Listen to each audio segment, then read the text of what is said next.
দেখেন।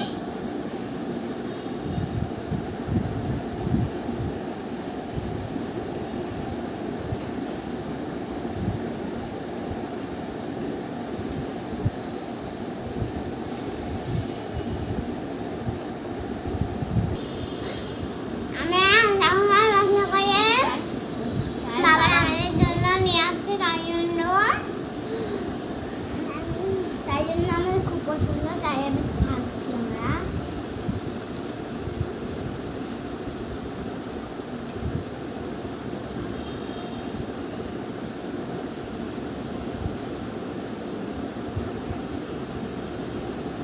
কেউ কেউ কি এই ফলটার নাম জানেন?